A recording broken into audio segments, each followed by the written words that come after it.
మనం మనీ అనేది స్టాక్ మార్కెట్లో ఇన్వెస్ట్ చేయడం బెటరా లేదా రియల్ ఎస్టేట్లో ఇన్వెస్ట్ చేయడం బెటరా? చాలామంది మనకి రకరకాల ఆప్షన్స్ ఇస్తారు. స్టాక్స్లోకి వెళ్ళకండి, ఆర్ఎల్స్ రియల్ ఎస్టేట్లోకి వెళ్ళకండి, లేదా ఇందులోనే బాగుంటుంది, లైక్ అమౌంట్ అనేది ఇందులో బాగా వస్తుందని. కానీ నన్ను అడిగితే అది రియల్ ఎస్టేట్ అవనివ్వండి, స్టాక్ అవనివ్వండి, రెండు మంచివే. లైక్ ఎట్లా అంటే, మీకు ఒక స్ట్రాబెరీ ఐస్ క్రీమ్ కావాలా లేక వెనీలా ఐస్ క్రీమ్ కావాలా అన్నట్టుగా ఉంటుందన్నమాట. ఎందుకంటే ఇది కంప్లీట్గా ఆ పర్సన్ యొక్క పర్సనాలిటీ, అతని ప్రిఫరెన్సెస్ అండ్ తన స్టైల్తో లింకప్ అయి ఉంటుందన్నమాట.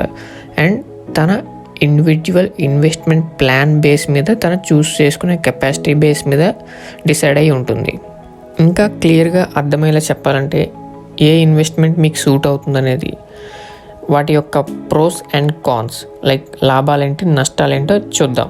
రియల్ ఎస్టేట్లో ఫస్ట్ ప్రోస్ ఏంటి? So most of the people అందరికీ చాలా ఫెమిలియర్గా ఉంటుంది. అండ్ రియల్ ఎస్టేట్ ఇన్వెస్ట్మెంట్ అనేది స్టాక్తో కంపేర్ చేసుకుంటే బెటర్ వాల్యూ వస్తుంది. ఈ ఇన్వెస్ట్మెంట్ అనేది టాంజిబుల్, అంటే మనం చూడొచ్చు, మనం ముట్టుకోవచ్చు, అండ్ కావాలంటే మనం అక్కడ ఉండొచ్చు. ఇందులో ఫ్రాడ్స్ అనేవి జరుగుతాయి, అది కామన్. బట్ కంపేర్ టు స్టాక్స్తో పోల్చుకుంటే చాలా తక్కువ ఫ్రాడ్స్ జరుగుతాయి. ఎందుకంటే మీరు స్టాక్స్లో చూసుకున్నట్టయితే సింపుల్గా మ్యానిపులేట్ చేసే కెపాసిటీ ఉంటుంది, బట్ ఇందులో అట్లా కాదు. డెప్ట్స్ అనేవి స్టాక్స్తో కంపేర్ చేసుకుంటే ఇందులో చాలా సేఫ్. హిస్టారికల్గా కూడా ఇది ఇన్ఫ్లేషన్ నుంచి చాలాసార్లు చాలామందినే కాపాడింది. ఇప్పుడు మనం రియల్ ఎస్టేట్లో ఉండే కాన్స్ ఏంటో చూద్దాం. అంటే దీంట్లో ఉండే మైనస్, ఎక్కువసేపు వర్క్ చేయాల్సి వస్తూ ఉంటుంది వెన్ కంపేర్ టు స్టాక్స్ అన్నమాట. కాస్ట్ అనేది కూడా చాలా ఎక్కువ, అండ్ మన పాకెట్లోంచి ఎవ్రీ మంత్ డిడక్ట్ అవుతూ ఉంటుంది వన్స్ మనం ఈఎంఐలోకి వెళ్ళాము అంటే. ఈ వాల్యూ అనేది ఇంక్రీజ్ అవ్వచ్చు, ఆర్ఎల్స్ ఏమన్నా గవర్నమెంట్ ప్రపోజల్స్ కానీ ఆర్ఎల్స్ హెవీ ఇండస్ట్రీ ప్రపోజల్స్ వచ్చినప్పుడు అమాంతం పడిపోవచ్చు కూడా.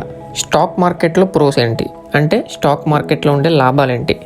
సో లాస్ట్ 100 years హిస్టరీది కనుక తీసుకుంటే మనం అన్నీ ఖచ్చితంగా గుడ్ వెల్త్ క్రియేట్ చేసినవే ఉంటాయి, లైక్ 90%. అండ్ ఈ స్టాక్స్లో ఇన్వెస్ట్ చేయడానికి మనకి పెద్ద అమౌంట్ అయితే అవసరం లేదు, అండ్ వర్క్ కూడా ఎక్కువ చేయాల్సిన పని లేదు. ఇంట్లో కూర్చుని మనం వర్క్ చేసుకోవచ్చు. మనం ఒక కంపెనీలో ఒక స్టాక్ కొంటే అందులో మనము ఒక పార్ట్నర్ అండ్ స్టాక్ హోల్డర్ కింద ట్రీట్ చేస్తారు. అలా అని చెప్పేసి మనం ఆ కంపెనీకి వెళ్ళి నాకు ఇందులో వాటా ఇవ్వండి అంటే ఇవ్వరు. ఈ స్టాక్స్లో ఇన్వెస్ట్ చేయడం వల్ల కొన్ని కంపెనీస్ మనకి డివిడెండ్స్ అనేవి ఇస్తాయి. సో ఈ డివిడెండ్స్ అనేవి ఫ్రీగా ఇస్తూ ఉంటాయి, అండ్ అవి ఫుల్ లెంత్ ట్రావెల్ అవుతూనే ఉంటాయి అండ్ ఇంక్రీజ్ అవుతూనే ఉంటాయి. స్టాక్స్లో మనం స్ప్లిట్టింగ్ అనేది చాలా సింపుల్గా చేసుకోవచ్చు. లైక్ ఇది నచ్చకపోతే వెంటనే విత్డ్రా చేసి ఇంకోటి కొనుక్కోవచ్చు అండ్ అట్లా చేసుకోవచ్చు. బట్ రియల్ ఎస్టేట్లో ఒక సైట్ మనకి అమ్మాలంటే చాలా టైం పడుతుంది. స్టాక్స్లో మనం మనీ అనేది సింపుల్గా విత్డ్రా చేసుకోవచ్చు, అండ్ దట్ 2 daysలోనే మన అకౌంట్లోకి డెబిట్ అవుతుంది. బట్ ఈ రియల్ ఎస్టేట్లో అట్లా కాదు, మనీ అనేది లాక్ అవుతూ ఉంటుంది. లైక్ సెగ్రిగేషన్ చేయాల్సి వస్తూ ఉంటుంది, పార్టీషన్ వైజ్ రిలీజ్ చేస్తూ ఉంటారు, చాలా టైం పడుతుంది మన ఒరిజినల్ అమౌంట్ మన అకౌంట్లోకి రావడానికి. ఇప్పుడు స్టాక్ మార్కెట్లో కాన్స్ ఏంటో చూద్దాం. అంటే దీనివల్ల నష్టాలు ఏంటి? సక్సెస్ఫుల్గా స్టాక్ మార్కెట్లో ఇన్వెస్ట్ చేయాలంటే ఖచ్చితంగా ఎమోషన్స్ అనేవి కంట్రోల్ చేసుకోవాలి. అంటే సింపుల్గా అన్ఎమోషనల్ అప్రోచ్ అనేది జరగాలి. ఇది సాధ్యమైనంత వరకు ఎవరూ చేయలేరు. 90% ఆఫ్ పీపుల్ ఇక్కడే ఫెయిల్ అవుతూ ఉంటారు. స్టాక్ మార్కెట్ ప్రైసెస్ అనేవి రెగ్యులర్గా ఫ్లక్చుయేట్ అవుతూ ఉంటాయి. ఒక్కోసారి ఎక్కువ ఫ్లక్చుయేట్ అవ్వచ్చు, ఒక్కోసారి లైట్ ఫ్లక్చుయేట్ అవ్వచ్చు.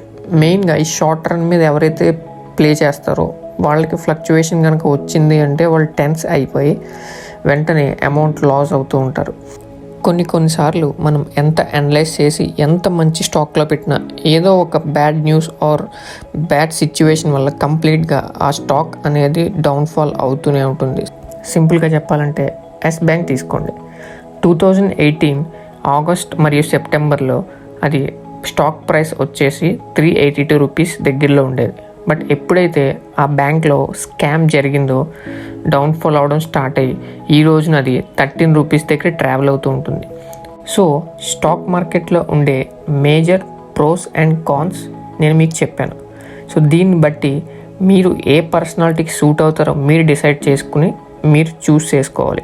అంతేగాని ఎవరో ఏదో చెప్పారని చెప్పి దాంట్లో ఇన్వెస్ట్ చేస్తే మంచి ప్రాఫిట్స్ వస్తాయని చెప్పి అయితే వెళ్ళకండి. హోప్ మీకు నా ఎక్స్ప్లెనేషన్ నచ్చింది అనుకుంటూ మళ్ళీ కొత్త టాపిక్తో మీ ముందుకు వస్తా. అంతవరకు సెలవు. జై హింద్.